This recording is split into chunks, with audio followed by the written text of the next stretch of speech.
Желательно стресс болмау керек, и инфекция, и және де сперматозоидтер мықты болу керек. Қалыпты жүктілік орын алады. И экзоспайка тоже осындай жатырдан тыс жүктілік болуы мүмкін да. Аналық безді сақтауға болады. Ал егер үлкен болып өсіп кетсе, өкінішке орай аналық безді сақтай алмай қаламыз да. Сіздің трубаңызды даже алып тастаса да, сіз көтере аласыз, екінші трубаңыз аналық безіңіз болса. Не үшін менде внематочный болды? Знаешь, дейсіз, себебін бәрін анықтайсыз, соңынан тексересіз, ем аласыз, екіншісінен желательно етірек әрекет етесіз. Чтобы мына жаққа қайтадан, мына жағыңыз бітеліп қалмау үшін біріншіден. Ассаламу алейкум қыздар, қайырлы күн. Бүгін біз жатырдан тыс жүктілік жайлы сөйлесеміз. Бұл қандай жүктілік? Яғни жүктіліктің жатырда емес, басқа жерде орналасуы деген сөз. Оны біз жатырдан тыс жүктілік дейміз.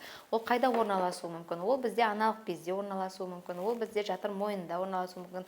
Қынапта, сыртқы қабатында, аналық безден сыртқа шығып кетуі мүмкін. Трубада орналасуы мүмкін. Яғни брюшной полость, яғни ішке дейін кетіп қалуы мүмкін. Дұрыс орнықпауы. Дәл осы бізде жатырдан тыс жүктілік.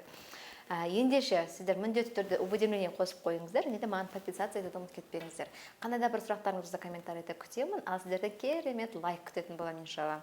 Ендеше бұның негізгі себебі бізде қалыптыда сырттан кірген сперматозоид мына жерге дейін келіп, бұл жерден фолликуламыз жарылып, желтое тело болып, яғни аналық жасуша шығып, екеуі кездесіп, осы трубада ары қарай бізде 5 аптамен 6 аптаға дейін мына жерге максималды 7 аптаға дейін осы түсу керек, яғни жатырға түсуі керек.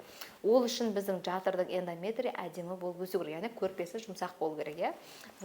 Сол процесс біткенге дейін бізде желательно стресс болмау керек, и инфекция, и және де сперматозоидтер мықты болу керек.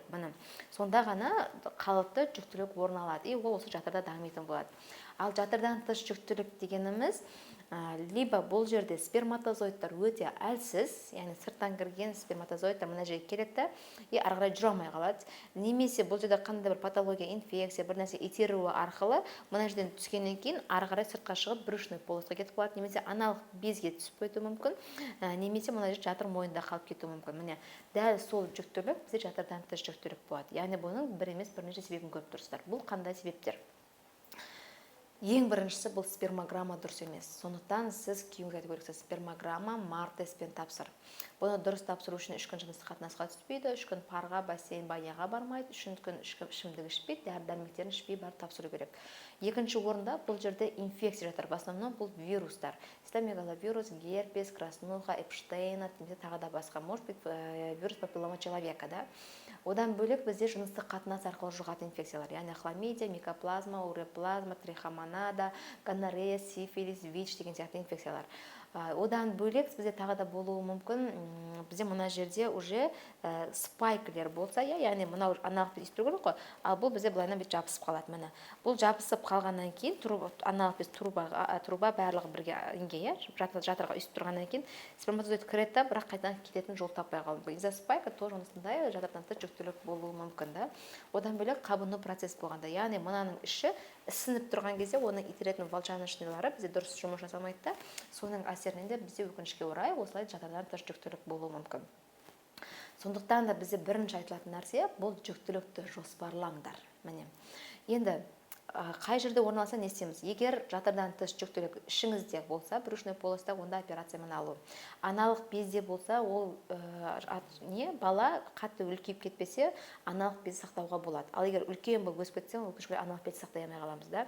Ал егер ол жүктілік сізде трубада, трубаның ампулярлы бөлігінде ма, или труба қай бөлігі, яғни үш бөлікке бөліп тастаймыз, ішкі, ортаңғы, сыртқы да, осы үш бөліктің қай жерінде соған байланысты. Егер сіз оны білмей ұзақ жүріп қойсаңыз, сіздің трубаңыз жарылып кетіп, трубаны полный алып тастауы мүмкін. Сонымен қатар қыздар естеріңізде болсын. Элементарно сіздің трубаңызды даже алып тастаса да, сіз көтере аласыз, екінші трубаңыз аналық безіңіз болса. Бірақ сізде трубаны алып тастады ма, так, мен енді 6 айдан кейін көтеру керекпін деп спокойно жүрудің керегі жоқ. Сіз не істейсіз, сіз жалғыз труба, жалғыз шанс. Все, значит, немедленно тексеру керексіз. не үшін менде внематочный болды, знаешь, дейсіз, себебін бәрін анықтайсыз, соңынан тексересіз, ем аласыз, екіншіден желательно етірек әрекет етесіз, чтобы мына жаққа қайтадан мына жағыңыз бітеліп қалмау үшін, біріншіден, екіншіден спайка болмау үшін, үшіншіден мына трубадан да айырылып қалмауың үшін. То же самое күйеуіңізді отырғызып қойсын да айтасың, давай сен емдел, сен емделмесең болмайды, ұрпақ бізге денсау керек, және де не только ұрпақ, менің денсаулығым маңызырақ, мен қаламаймын екінші рет менің трубамды алып тастағаны, сен сол себептен емделуің керек деп сен түсіндіріп айтуыңыз керек. Себебі егер екеуіңіз бірде әрекет етпесеңіз, это бесполезно болады. Ол сонша істеген әрекеттеріңіз далаға кетеді. Емді жас жұбайлар жүктілікті жоспарлаған кезде, не только жас жұбайлар, даже ерлі зайыптылар жүктілікті жоспарлаған кезде бірге ем алады, екеуі бірге. Екеуіңіз бірге ем алмасаңыз, бұл бізде дұрыс ем болмайды. Түсінікті ме? Және де ем қонды болмайды. Неге? Егер инфекция болса, сіз аласыз, күйеуіңізбен қосылады, жұқтырасыз. Күйеуіңіз алады, ол кейін сізбен қосылады, қайтадан жұқтырады. Ой, ол сізде қандай да бір презервативпен болса да, то же самое болмайды. Неге? Потому что ол жыртылып кетуі мүмкін, дұрыс болмай қалу, дұрыс қорғанбай қалуыңыз мүмкін. Сондықтан вообще ең дұрысы емнің арасын үзбей толыққанды ем алу. Жатырдан тыс жүктілік қазіргі таңда өте жиі кездеседі. Оны лапароскопиямен алады көп жағдайда, но иногда бывает бізде лапаротомия жасауға, иә. Ал егер жатыр мойында болса, онда мына жерден кіргізіп кюреткамен қырып алып тастауы мүмкін. Смотря сізде қай жердегі жатырдан тыс жүктілік болады. Бір рет қайталанса қайталана бере ма деген сұраққа, егер сіз дұрыс ем алып нәтиже жететін болсаңыз, бұл қайталанбайды.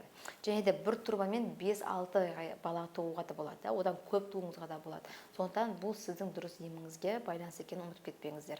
И сіздің жолдасыңыздың дұрыс питаниясы, яғни дұрыс тамақтануы да бұл жерде маңызды рөл ойнайды. Себебі сперматозоидтар мықты болып, жатырға дейін кездесуге түсіру керек. Түсінікті ме? Ендеше сіздермен бірге болған доктор Сейіт Жаппарова, барлықтарыңызға мың алғыс. Осы уақытқа дейін сізде жатырдан тыс жүктілік болған ба? Егер болған болса, қандай шешіммен аяқталды? Одан кейін көтере алдыңыз ба? Сол туралы комментария жазып кетіңіздер. Басқалары сіздікін оқып, чтобы әрекет жасайтындай. Барлықтарыңызға мың алғыс.